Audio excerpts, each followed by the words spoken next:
নমস্কার বন্ধুরা, আমি ডক্টর গৌরাঙ্গ বিশ্বাস, গাইনোকোলজিস্ট।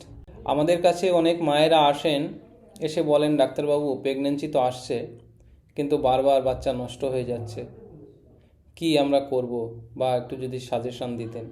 তো সেই সব বিষয়ে আমরা আজকে আলোচনা করব। আমাদের আলোচনার মূল বিষয় বারবার গর্ভপাত বা রিকারেন্ট মিসক্যারেজ। প্রথমেই বলে রাখি, আপনারা কিন্তু চ্যানেলটাকে সাবস্ক্রাইব করে রাখবেন এবং বেল আইকনটি চেপে রাখবেন, যাতে ভবিষ্যতে সুন্দর ভিডিও দিলে আপনারা সঙ্গে সঙ্গে পেয়ে যান। আমাদের আজকের মূল বিষয় হবে বারবার গর্ভপাত কেন হয় এবং কি কি কারণ, কিভাবে আমরা এর প্রতিকার করতে পারি, কি কি পরীক্ষা নিরীক্ষা ইত্যাদি দরকার, এইসব নিয়ে আমরা আলোচনা করব। তো চলুন প্রথম বলি, রিকারেন্ট মিসক্যারেজ কাকে আমরা বলবো। পরপর যদি 2 বা 3 বার বা তার বেশি প্রেগনেন্সি নষ্ট হয়ে যায় ফার্স্ট ট্রাইমেস্টারে, তাহলে কিন্তু আমরা সেটাকে রিকারেন্ট মিসক্যারেজের মধ্যে ধরব। কারণ বলতে গেলে প্রথমিক কারণ ফার্স্ট ট্রাইমেস্টারে যেটা বিশেষত হয়ে থাকে, জেনেটিক অ্যাবনর্মালিটি। রিকারেন্স মিসক্যারেজ যেটা হয়ে থাকে তার 70 থেকে 80% কারণ হচ্ছে জেনেটিক অ্যাবনর্মালিটি, অর্থাৎ জিনে কোনো সমস্যা থাকলে।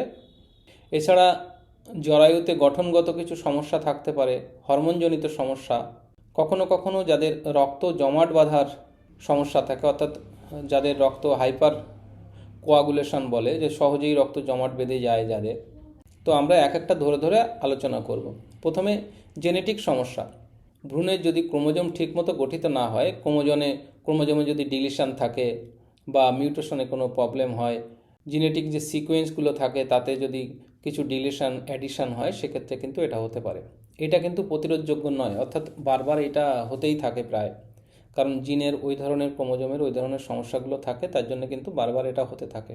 এতে মা বা বাবার কোনো বিশেষ করে দোষ থাকে না।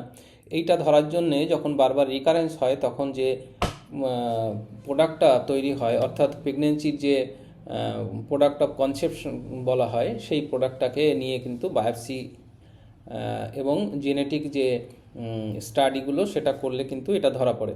এছাড়া রয়েছে জরায়ুর গঠনগত কিছু সমস্যা। গঠনগত সমস্যা মানে জরায়ুর মধ্যে বাচ্চা বা ভ্রূণ প্রতিস্থাপিত হওয়ার পরে তার একটা নির্দিষ্ট এনভায়রনমেন্ট দরকার, যেখানে সে বাচ্চাটা ধীরে ধীরে বাড়তে থাকে।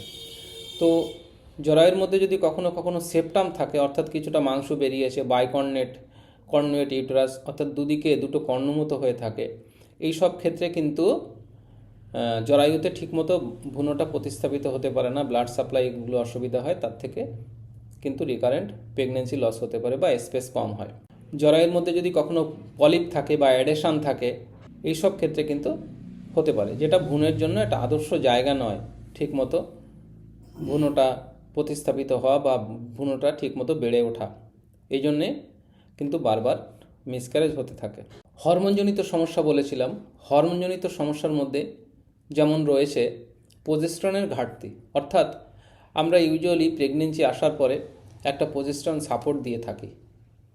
প্রজেস্টেরনের যদি ঘাটতি হয়ে থাকে, কখনো কখনো বারবার মিসক্যারেজ হতে পারে। থাইরয়েডের সমস্যা, হাইপোথাইরয়েডিজম যদি থাকে, তাদের কিন্তু খুব চান্স থাকে বাচ্চা বারবার নষ্ট হয়ে যাওয়া। এছাড়া অনিয়ন্ত্রিত ডায়াবেটিক্স, অর্থাৎ আনকন্ট্রোল ডায়াবেটিস যেগুলো থাকে, সেগুলো থাকলে কিন্তু এটা হতে পারে। এবার রক্ত জমাট বাঁধার কিছু সমস্যা, যেটাকে থ্রোম্বোফিলিয়া বলা হয়। এটাই কি হয়, রক্ত সহজে জমাট বেঁধে যায়। ছোট ছোট যে রক্ত নালিকা বা রক্ত সরবরাহকারী যে আর্টারিগুলো থাকে, ছোট ছোট আর্টারিগুলো, সেগুলো সহজেই রক্ত জমাট বেঁধে যায়। তার ফলে কী হয়, প্লাসেন্টার রক্তনালীতে রক্ত চলাচল বাধাগ্রস্ত হয়, এবং রক্ত চলাচল বাধাগ্রস্ত হলে ভ্রূণ ঠিকমতো বৃদ্ধি পেতে পারে না। এছাড়াও কিছু রয়েছে অ্যান্টিফসফোলিপিড অ্যান্টিবডি সিনড্রোম, কখনো কখনো টর্স ইনফেকশান, অর্থাৎ এই টর্স ইনফেকশানের টিপিক্যাল একটা মিসক্যারেজের লক্ষণ হচ্ছে, প্রথম দিকে ধরুন কারো 2 মাসে হলো, তারপরের প্রেগনেন্সিতে 3 মাসে, তারপরের প্রেগনেন্সিতে ধরুন 4 মাসে, তারপরের প্রেগনেন্সিতে হয়তো 5 মাসে, এরকম করে আস্তে আস্তে সময়টা বাড়তে থাকে আর মিসক্যারেজগুলো হয়। এছাড়া রয়েছে সংক্রমণ। বিভিন্ন সংক্রমণ হতে পারে ক্রনিক এন্ডোমেট্রাইটিস, অর্থাৎ এন্ডোমেট্রিয়ামের মধ্যে যদি ক্রনিক ইনফেকশন থাকে, কিছু ব্যাকটেরিওলজিক্যাল ইনফেকশন হতে পারে। কখনো কখনো এন্ডোমেট্রিয়াল টিবি থাকে, অর্থাৎ যেমন টিউবারকুলোসিস বুকে হয়, পেটে হয়, তেমনি এন্ডোমেট্রিয়ামে কিন্তু কখনো কখনো টিবি হয়ে থাকে। এইসব এন্ডোমেট্রিয়াল টিবিতেও কিন্তু বারবার মিসক্যারেজ হতে পারে।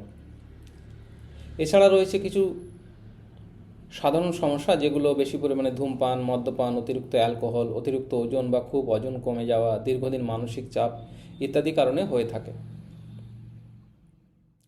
তো এই সবগুলো ডিটেক্ট করার জন্য কি করতে হয়? যেটা জেনেটিক সেটা কেরিওটাইপ করতে হয়, প্রোডাক্ট অফ কনসেপশন থেকে সেটাকে কেরিওটাইপ করতে হয়। কখনো আলট্রাসোনোগ্রাফি, এমআরআই করতে হয় জরানারীর ভিতরটা দেখার জন্যে। থাইরয়েড হরমোন পরীক্ষা করতে হয়, থ্রম্বোফিলিয়া প্রোফাইল করতে হয় এবং ইনফেকশন স্ক্রিনিং করতে হয়। করে কি কারণ, সেই এক্সাক্ট কারণটা যদি নির্ণয় করা যায় তাহলে কিন্তু সহজেই এই রিকারেন্ট মিসক্যারেজটা প্রতিরোধ করা যায়। যাদের বলেছিলাম যে হরমোন ডেফিসিয়েন্সি অর্থাৎ প্রজেস্টেরন ডেফিসিয়েন্সি, সেক্ষেত্রে কিন্তু প্রজেস্টেরন সাপোর্ট দিলে হয়।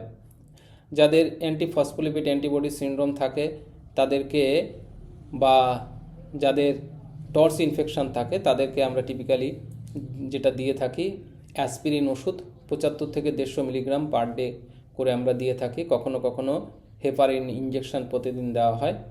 এবং যেটা বাইকনেট বা আর্কুয়েটি ইউটেরাস থাকে ইত্যাদি থাকলে সেক্ষেত্রে কিন্তু জরানারীতে সার্জারি করতে হয়। হিস্টোস্কোপিক্যালি করে থাকি, অর্থাৎ নিচে দিয়ে জরানারীর ভিতরে গিয়ে সেই যে মাংসপিণ্ডটা এক্সট্রা লেগে আছে বা জরানারীটা গঠনগত যে সমস্যা আছে সেটা কিন্তু বেশ সূক্ষ্ম অপারেশন, সবাই সহজে এটা করতে চায় না, সেটা আমরা ইউজুয়ালি করে থাকি। সেটা করলে কিন্তু রিকারেন্ট এই যে মিসক্যারেজ হচ্ছে, যে আর্কুয়েট ইউটেরাস বা ইউটেরাসের সমস্যা থেকে, সেটা সহজেই ঠিক করা যায়। এবং লাইফস্টাইলের কিন্তু পরিবর্তন আনতে হবে, অর্থাৎ সিগারেট খাওয়া, বিড়ি খাওয়া এসব বন্ধ করতে হবে, অতিরিক্ত মদ খাওয়া বন্ধ করতে হবে। এসব করলে কিন্তু সহজেই এটাকে কন্ট্রোলে আনা যায়। মাতৃত্বের স্বপ্ন কিন্তু শেষ হয়ে যায় না, কোনো কোনো কারণে বাধা আসতে পারে, কিন্তু সেটা প্রতিহত করে এগিয়ে যেতে হবে। নিজের প্রতি বিশ্বাস রাখতে হবে, চিকিৎসকের সঙ্গে যোগাযোগ রাখতে হবে।